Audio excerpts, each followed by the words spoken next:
Pakinggan natin ha. Alam ko naman gusto nyo nga reaksyonan ko itong ano na. Oh. Magandang gabi po mga minamahal kong kababayan. Oy, minamahal daw niya kayo. Mahal niyo ba siya? Ang tanong, mahal niyo ba siya? Minamahal daw niya kayo. Ganyan ka pala magmahal, Bongbong. Pinahihirapan mo yung mga tao. Ganyan ka pala magmahal. Ang taas na ng presyo ng bilihin. Ganyan ka pala magmahal. Ang sakit na sa bulsa ng lahat ng ng presyo ng gasolina. Hindi na makapanood ng sine yung mga tao. Alam mo dati kapag yung bago labas yung pelikula, ang haba-haba ng pila sa sinihan. Ngayon wala nanonood. Pucha yan. Oo, lubog na lubog talaga yung ekonomiya na. Ang taas, ganyan ka pala magmahal. Ang taas-taas na ng inflation rate. Tsaka ang taas na ng dollars, ha? Mahal mo ba kami? Mahal mo Amerika? Oh, minamahal daw niya kayo. Gusto niyo ba mahalin kayo ni Bongbong? Ha? Kasi ako, wag na. Oo, wag na. Kung si BBM lang. Wag na, uy. Oh, mahal daw niya kayo. Anong masasabi niya? Ako'y nais magbigay ng isang statement tungkol sa mga pangyayari sa Senado ngayong gabing ito. Ba't ngayon ka lang magbibigay ng statement? Ilang araw nang mainit dyan sa Senado. Anong ginagawa mo ba? Natutulog ka ba? Nagsasalsal ka ba? Nagpapatira ka ba sa puwet? Ano ba ginagawa mo? Bakit ngayon ka lang nagbigay ng kung kailan nagkaputukan, doon ka lang magbibigay ng yung opinion. Lagi kang huli sa balita. Ewan ko anong ginagawa. Nangungulekta ka ba ng muta? Mga 2 oras kalahati ko na minomonitor ang sitwasyon. At nung Ikaw talaga si Boy Monitor. Monitor ka ng monitor, wala ka namang nangyayari, wala ka namang ginagawa. Ilang oras mo na palang minomonitor yan eh. Bakit hindi mo tinatawagan yung mga kasamahan mo dyan sa Senado? May nagkakagulo dyan. Ano nangyayari? Nakakahiya yan. Makikita yan ng ibang bansa. Balita na naman yan. May mga rally dyan sa harap nyo. Ano ba nangyayari? Ba't ngayon ka lang mag-ano kung kailan nagkaputukan na? Paano? Putsang ina, yung utos mo. Yung utos mo sumablay. Kaya ganyan. una kong nabalitaan ng putukan ay ang una kong tinawagan ay si Sec. John Vic Remulla ng DILG. At tinanong ko, magpa-report ka sa mga pulis na nandun na kung may nangyari, kung meron silang ginawa. At tapos ang sunod na tawag ko naman ay sa NBI. At tinanong ko sa mga NBI at kay Director Matibag, kayo ba ay pumasok sa Senado? Hindi nyo alam? Anak ng toko, Bongbong. Hindi mo alam nangyayari sa bayan mo? Hindi mo alam nangyayari sa bayan mo? Kailan pa eh? Nung unang pagpasok pa lang ni Senator Bato, that was when? Tuesday or Monday? Tuesday? Tuesday pa pumasok eh. Anong araw na ngayon? Magbibiyernes na. Biyernes na. Nung unang araw pala pagpasok ni Bato, nakita mo may mga NBI na. Hindi ka ba nagtaka? Ba't may NBI dun? Alam mo naman yan eh. Alam mo yan na may ICC warrant. November pa lang, alam mo na meron. Hindi naman pwede silang gagalaw nang hindi sila makikipag-coordinate sa'yo. So, nang-monitor daw niya, nung nakikita niya yung gulo, tumawag daw siya kay DILG. Tapos, ngayon naman, tumawag din daw siya sa NBI. Tinanong, ito pa nakakatawa, ang tanong niya sa NBI, pumasok ba kayo Pumasok ba kayo sa Senado? Putang ina niyan. Akala ko ba nagmo-monitor ka? Ba't ka nagtatanong kung pumasok sila? Ano ba minomonitor mo? Multo? Kung nagmo-monitor ka talaga, kung titingnan mo ABS-CBN, kasama sila sa GSI, SGMA7, lagi silang kasama. Putang ina niyan. Unang araw pa lang, nagche-checkpoint sila doon. Mga lumalabas, tsaka pumapasok. Tapos, nagpupumilit sila kasama si Trillanes na kunin si Bato. Hindi mo, bilyon-bilyon ang confidential funds mo, Bongbong, wala kang alam. Anak ng tinapay. Paano ba naman yung, Matibag, may mga, kayo, NBI kayo, ba't nandiyan kayo sa Senado? Di ba? Sasabihin ni Matibag, Sir, wala po kami sa Senado. Ano wala sa Senado? Nakikita sa TV, ayun, mga naka-t-shirt na NBI, ano yan? Di ba? Kung talagang matino ka, bilyon-bilyon ang ang intel funds mo, putang ina, nagmo-monitor ka sa TV? Anong ginagawa mo sa bilyon-bilyon na confidential intelligence funds mo? Kung putya nagmo-monitor kasi tinatawag-tawagan mo lang yung mga tao mo. Ikaw pa talaga yung tatawag. Tinapay, wala kang assistant. Anong ginagawa ni Recto? Nangungulangot, ganon? Anong ginagawa ng mga tao mo dyan? Nung Department of National Defense mo, anong ginagawa? Nung National Security Advisor mo, anong ginagawa? Hindi nyo alam na may mga nangyayaring ganito? Putsang ina, dapat talaga investigahan saan napupunta yung ninyo, yung bilyon-bilyon na confidential funds nyo, baka napupunta na sa mga ilong nyo, ha? Para yung singhot nyo lang dyan, ha? Di umano. Sabi ni Amy yan, ha? Sabi niya, wala kang instruction. Ang sabi sa akin, wala kang instruction, sir. Kaya ba't namin gagawin yun? So wala siyang instruction, ba't daw sila pupunta sa Senado? So ibig sabihin, yung unang punta nila sa Senado, may instruction niya. Kasi Nagpunta sila sa Senado nung unang araw, nandun si Bato eh. Kanino instruction yun? Oh. Eh sinasabi ng NBI na wala kang instruction kaya hindi kami pupunta ron. Nitong Miyerkules ha. Miyerkules yun. Wala siyang instruction. O so ibig sabihin, yung unang punta ng NBI, may instruction niya. Tangina, huling-huli kayo dito. Wala, sabi ko nga sa inyo, pa-interview pa kasi kayo. Okay na lang sana yung nagsusundot kayo ng mga tumbong ninyo. Tapos inaamoy nyo. Sana hindi pa kayo nagkakamali. Kaya masasabi ko sa ating mga kababayan, yung nakikita po ninyo na naka-uniforme sa loob, sa mga sa news, ang mga naka-uniforme doon, dalawang klase. Yung PNP, police, na naka-duty sa Senado. Nandun sila. Walang pulis na naka-duty sa Senado, no ka ba? Alak ng tinapay, oh. Walang pulis na naka-duty sa Senado. Ha, bongbong. Utangin na talaga, bugok ka talaga. Yung mga pulis na yun, nagsipunta yun doon dahil tumawag yung mga senador kay DILG Secretary. Kaya nagpunta yung mga pulis doon. Standby. Ngayon, yung mga pulis sa labas, noong Lunes pa sila nandoon. Dineploy sila doon, hindi sa loob ng Senado, sa labas ng Senado para kontrolin yung tao at hindi magpumilit, pumasok sa loob ng Senado or manggulo, manunog o kung ano man. So to keep yung peace diyan, things in order, nandiyan yung police. Walang naka-deploy sa sa Senate dahil may sariling security ang Senate, yun nga yung OSA eh. Office of the Sergeant at Arms. Yun po yung yung naka-deploy diyan. Yan pa lang di mo alam po, ina, paano ka nagpapatakbo ng Pilipinas. Galit na galit kay Inday Sar, di marunong mag-computer to, di marunong maging presidente. Para bantayan ng Senado, para mag-crowd control, para mag-secure ang Senado. Ang labas ng Senado. Yung isa pang may hawak na naka-uniforme ay yung Marines, may Marine Detachment na nandun talaga sa Senado, tiga dun sila. Ang tiga doon. Ay, doon nakatira, doon natutulog, doon tumatae, ganon. Nandun yung mga asawa nila. Ang tiga ron. Wala naman nakatira dyan. Gulo talaga na ito. Ang trabaho din nila is secure ang Senado at magbigay ng yung nakikita ninyong honor guard. Lang ang sundalo o pulis na nasa loob, tiga doon ang nandun. Tiga doon? Sure ka dyan? Final answer na yan. Yung isa pang nakita ninyong grupo na kasibilyan at may hawak na mga mahaba, mga usayon, yun naman sa Sergeant at Arms ng Senado. So lahat ng nakikita ninyong naka-uniforme o naka-armado ay nandun, ay tiga doon. Nandun sila talaga, doon sila nagjo-duty. Natural, putang ina niya. Nakita namin nandudun. Alam nga naman yung mga nakikita nyo na nandudun, na mga may baril, mga multo yan. Hindi yung mga totoong tao, cartoons yan. Guni-guni nyo lang yan. Natural, yung mga nakikita nyo doon, nandoon talaga.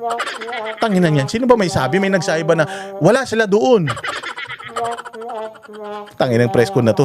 2 minutes na, wala pang nangyayari. Walang yung utak talaga nitong tao na to. Mas matalino pa yung aso eh. At isa pa, ay nais kong maibida sa inyong lahat. Ay, ibibida pa ah. May ibibida ka pa? Puro palpak na yung panimula mo, may gusto ka pang ibida. Sige, ano yung ibibida mo? Wala pong instruction kahit na kanino na hulihin si Senator Bato. O,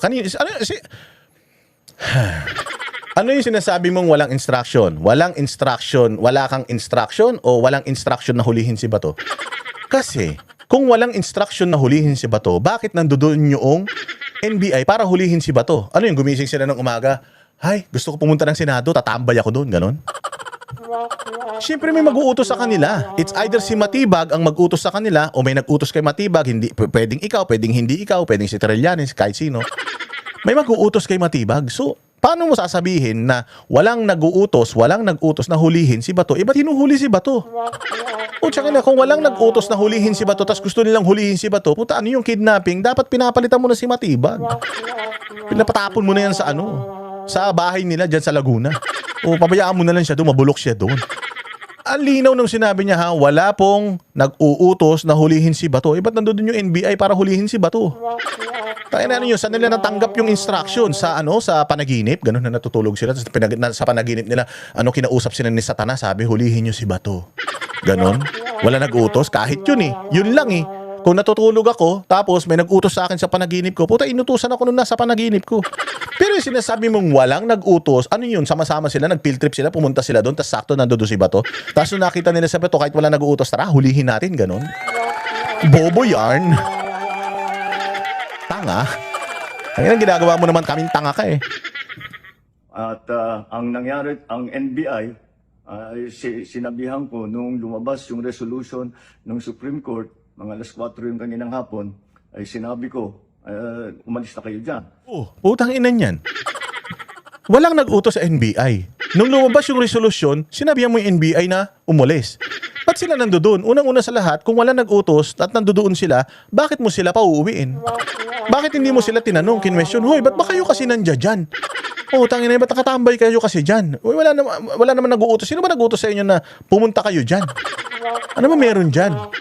Di ba? Pero sinabi niya na paglabas ng resolusyon ng Korte Suprema, sinabihan ko kagad sila na lumabas sila dyan. Anak ng putya. Sinabi mo, sinabi ni Matibag, wala sila, walang NBI doon. Tapos sinabi mo din na umalis sila doon. Putya, bakit mo sila tatawagan na umalis sila sa NBI, ay sa Senado, kung sinabi sa iyo ni Matibag na wala sila sa Senado? Ano yung naglolokohan kayo? Ang ina nung gulo. Ito yung nakakahiya sa ibang bansa. Sabi ko nga sa inyo, kapag ito nilagyan mo subtitle na English tapos pinakinig mo sa Amerikano, tayo na maniwala ka, mauutot yung Amerikano kakatawa. Walang hiya talaga, oh. Nag-comply naman sila.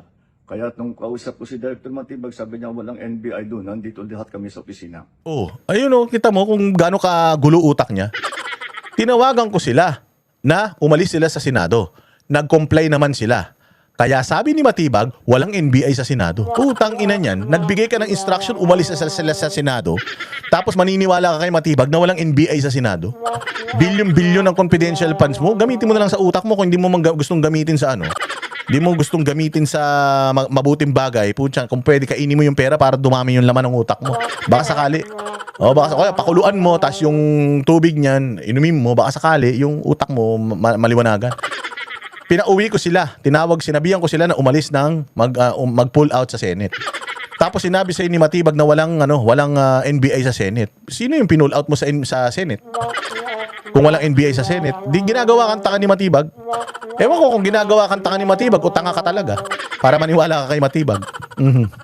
At ayun po, ay dahil kung mapaalam na sa lahat ng ating mga kababayan. Utal ka na naman. Uminom ka ba?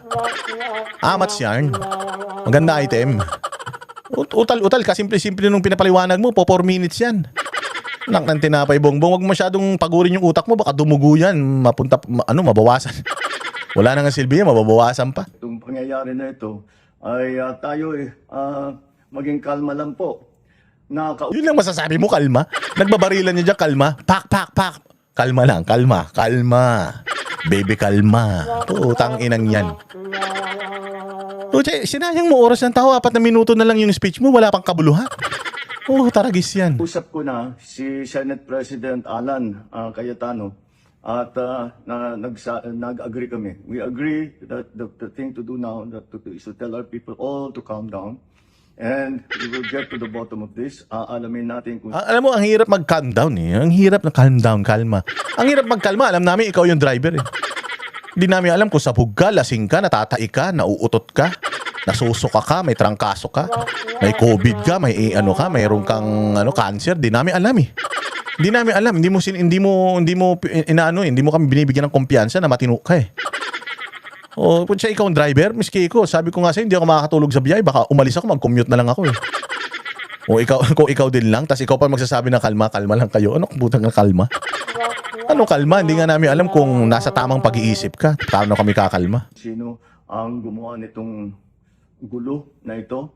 Ito ba ay talagang nagka-inkwentro lang? O ito ba ay may kasama sa mga distab? O nagsusimula ng gulo? Kailangan po natin malaman yan. Kaya... Nagka-inkwentro lang. Ano yan? Bundok? Nagkasalubong yung NPA at saka yung sundalo, gano'n, nagka-inkwentro lang.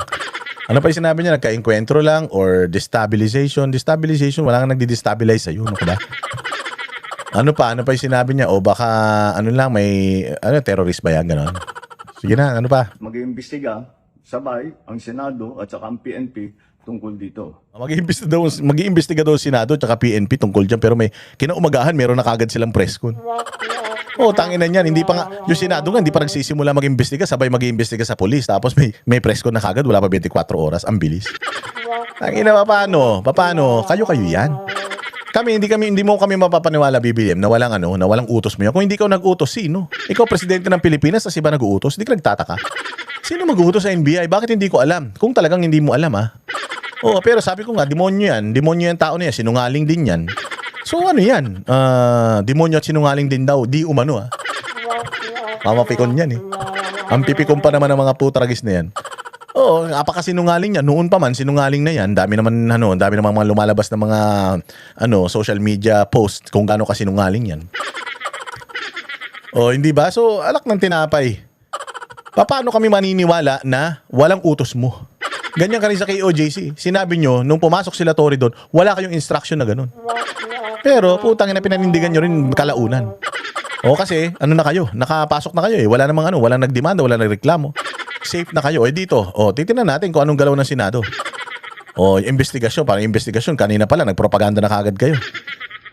Masasabi ko lang at para hindi po mag-alala ang taong bayan, hindi po gobyerno ang gumawa nito. Sino? Si Doraemon? Si San Goku? Ganon? Pokemon? Naghahanap lang silang Pokemon dyan? Hindi gobyerno. NBI o SAA. Pucha, ano yan? Di ba parehas gobyerno yan? Buti sana kung NPA at saka AFP. Yan. Yung isang parte, hindi gobyerno. Ang NBI, gobyerno. Ang PNP, gobyerno. Ang Marines, gobyerno. Ang Senate, gobyerno. Sinong kalaban nila? Multo? Aswang, ganon? Masasamang elemento? So kung hindi gobyerno yan, sino? Puchang inan yan. ISIS ba yan? ISIS ba yan? O Abu Sayyaf ba yan? NPA ba yan? O ano ba yan? China ba yan? Ganon. Ano ba? Hindi gobyerno. Abnormal. Walang pumasok na tigalabas. Pumasok na tigalabas? Putangina, siyempre nasa labas. Papasok yan. Kung walang tigalabas na papasok, di walang tao dyan sa loob. Tanga yarn. Hindi, kayo naman, ginagawa nyo, pinagtatawa nyo masyado. Hindi, walang pumasok na tagalabas. Ibig sabihin, walang pumasok na hindi taga-Senado. Ganon, kayo talaga, Sundalo na militar na NBI sa Senado. Sundalo na, militar pa. Tanga, di ba? Di po natin alam kung sino yon na sumubok na pumasok at saka dahil doon ay nakaputukan. Aalamin po natin. At kinukuha po natin, kinukulikta natin ngayon lahat ng ebidensya na nandiyan. Alam mo, Bongbong Marcos, clearly, kung totoo yung sinabi mo na nag-usap kayo ni Matibag at sinabi niya yung mga bagay na yan, clearly niloko ka ni Matibag. Kung sa mga susunod na araw, si Matibag pa rin ang NBI director. Tanga na, ibig sabihin, ikaw talaga nag-utos na gumawa ng kababuyan yan. Ano si Matibag, di naman niya siguro ganun kasatanas na sa sarili niya, gagawin niya itong mga bagay na ito. Sino bang appointing authority niya? Sino ba ang boss niya? Si Bongbong. Kung si Bongbong ang boss mo, syempre may mag-uutos sa'yo boss mo. So hindi ako naniniwala na si Matibag ginawa niya to on his own. Pero Matibag, ingat ka kasi ganyan yung mga yan. Kapag ka medyo alanganin sila, ilalaglag nila kayo. Yun lang masasabi ko sa iyo, sir. Siguro sa akala mo napaka-powerful mo, akala mo napaka-untouchable mo, magsilbing aral sa iyo yung nangyari kay Vic Rodriguez.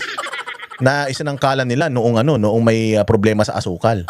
Magsilbing aral sa iyo yung si General Torre na lang na walang silbi sa buhay. Maging aral sa iyo yun na sa kabila ng ginawa ni General Torre kahayupan sa utos nila, ginawa nilang gago, ginawa nilang tae. Ingat ka, sir. Ingat ka, yun lang masasabi ko. Alam ko naman na nagsisinungaling ka. Nagsisinungaling ka Matibag. Pero alam ko na nagsisinungaling ka para pagtakpan mo yung amo mo. Ang problema, kaya ka ba niyang pagtakpan? Hanggang kailan kanya kayang pagtakpan? Yung pinsan nga niya, tinatraidor niya, ikaw pa. Si Zaldico nga, malimaletang bilyon ang binigay sa kanila tinabla nila ikaw pa. Kaya sir, ingat lang. Kasi by then, kapag dumating yung panahon na ikaw naman yung tinatarantado ng mga yan, walang kakampi sa'yo. Kasi lahat ng mga Pilipino, minumura ka. Kami ang boses ng masa, hindi natatakot. Katotohanan lang, di kami nalulunod. Walang bahid ng sismis, lahat ay totoo. Kahit sino ka pa, pag mali ka babanatan ka. Walang pinipili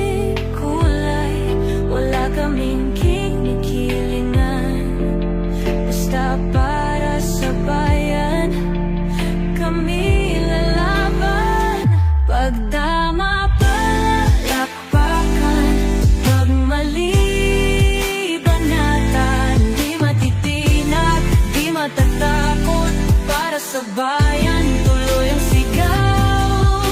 Sa harap ng kamera, walang halong takot. Mga baluktot, lahat kayo'y tutumba. Ang hustisya at totoo, yun lang ang mahalaga. Kahit sinong harang, di kami matitinag. Walang pinipiling kulay, wala kaming kinikilingan. Basta para sa bayan, kami lalaban. Pag tama palakpakan, pag mali banatan. Di matitinag, di matatakot. Para sa bayan, tuloy ang sigaw. Kung nasa tama ka, ikaw ay aming kasama. Pero pag mali ka, handa ka na bang mabasag? Banateros kami, walang inuurungan. Dahil bayan muna, bago ang sarili.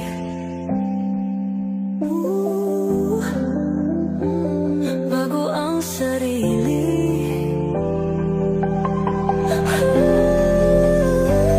Pag tama palakpakan, pag mali banatan. Banateros ang sigaw, katotohanan ang laban.